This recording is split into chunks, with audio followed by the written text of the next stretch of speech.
I've watched quite a few of Max Tech's videos, and over the maybe year and a half or so that I've actually paid attention to what they talk about, I will say that sometimes they say things, and I'm just like, that's either not right or it needs to be explained a little more.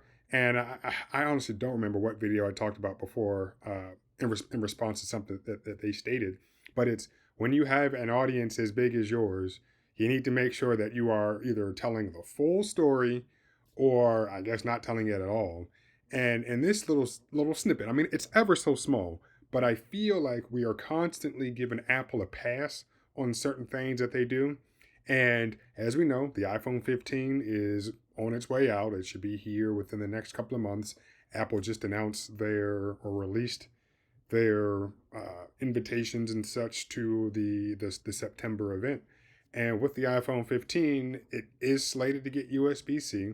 And in typical, I don't even want to say Apple fashion because a lot of companies do it, but there's going to be some differences between the Pro and the regular, which there should be. So don't make it sound like if you're paying more money for the phone, there should be other things that more expensive phone does. But there's one thing that I wanted to talk about right here, and let's just play the video real quick to see exactly what he says, and then I'll explain why he needs to be more clear with what he's saying.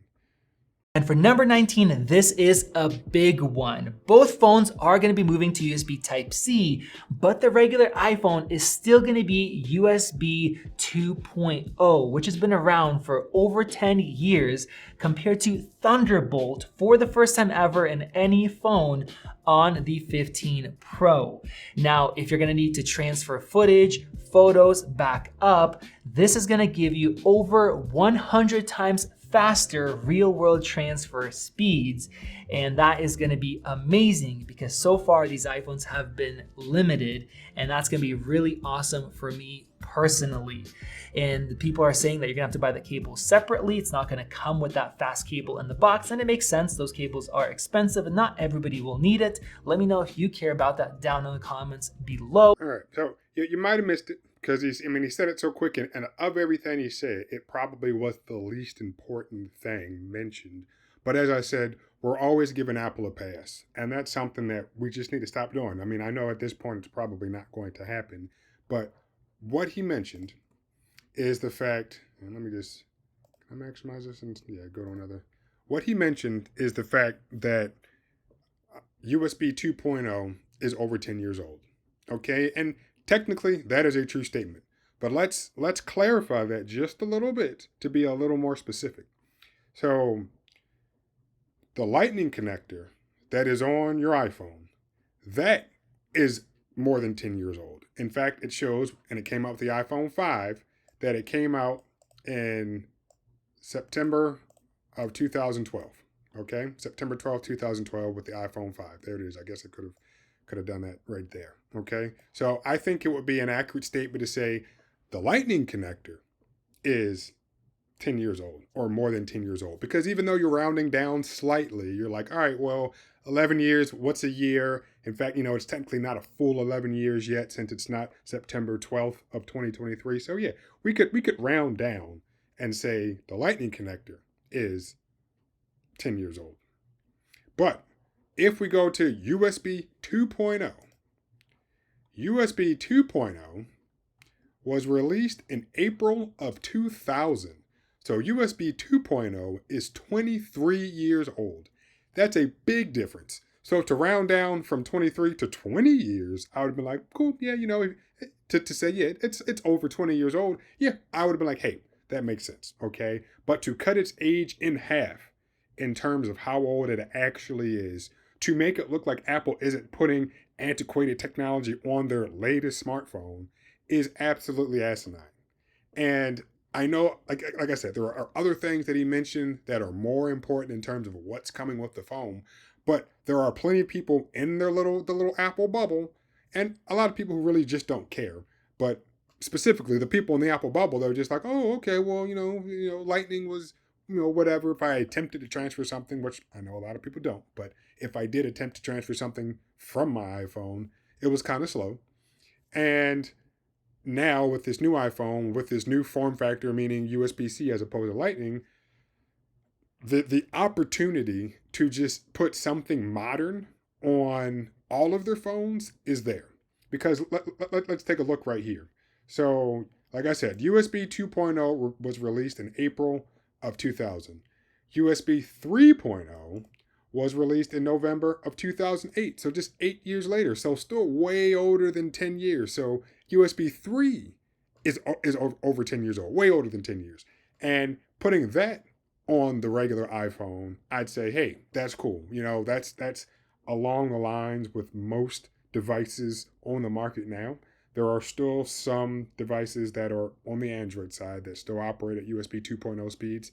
Heck, the Zenfone 9 that I was talking about for the past year, that was the first and only real gripe that I ever had with the phone. Is I was like, wait a minute, all these other Android phones are operating at 3.0 or better. Why is this down at 2.0? This is a flagship device. Why is USB 2.0 even associated with something like this? And some might say, well, okay, and I know I'm going back and forth, but well, the Lightning connector is, something that's different. And yeah, maybe there were some type of limitations that Apple had to blah, blah, blah, blah, blah. Well, if we come back to the Lightning connector, and John Prosser pointed this out maybe sometime last year with one of his videos, the iPad Pro, released in 2015, so 8 years ago, supported USB 3.0, and that used a Lightning connector.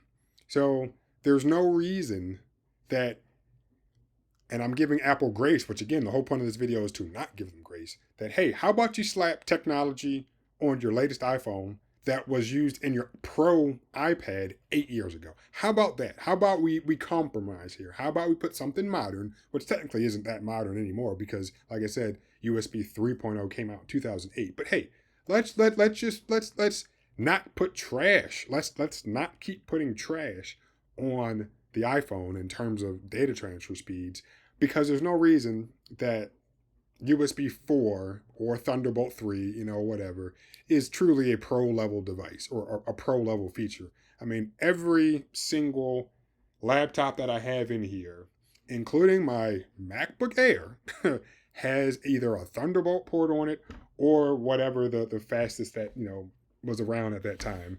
This Lenovo right here has, I believe these are USB 3.2 Gen 2 or something. So not a Thunderbolt port. It doesn't have an Intel chip in it. It has an AMD chip in it. So there are some differences there. But everything else is Thunderbolt. And it's just like, whatever. But I get it. Okay. Put Thunderbolt on a phone for those who really need it. Cool. Thunderbolt it is. Who's going to, yep, some people will use it. But like I said, even putting USB 3 on the base model iPhones, in my opinion, would actually be sufficient. Clearly, they're not going to do it. They're going to keep USB 2 around. It's one of those things. It's just like, just let it die. All right? There's no reason for us to truly need it. I will say there might be some compatibility issues sometimes when you're plugging things into computers. It might let you, hey, put it in a USB 2 port for whatever reason. Cool. But for your phone, for the iPhone, for a flagship device that isn't the Pro, I get it. It's still a flagship level device. There's no reason for us to be stuck with USB 2. And going back to the original point of this whole video, back to Max Tech's video, for people, for a channel that has over 1 million subscribers, I'm sure they probably at some point have called out Apple and some of their stuff. I'm not going to make it sound like I've watched all their videos, but this is the second time that they have said something. And like I said, I forget what the first time was, but the second time that I recall that they said something, I was like, you need to clarify that, my friend. 10 years, I'd pass. If USB 2 was only 10 years old and they kept it on the phone, cool. But something that's 23 years old, and for you to round down, not to the closest 10, but the one before that, to say, oh, well, we're going to hop, 20 years and go back down to 10 years in terms of saying how old this thing is. In my opinion, that's unacceptable. So that's all. Nothing super important about this, but just wanted to say, please be as upfront as possible when explaining stuff to your audience.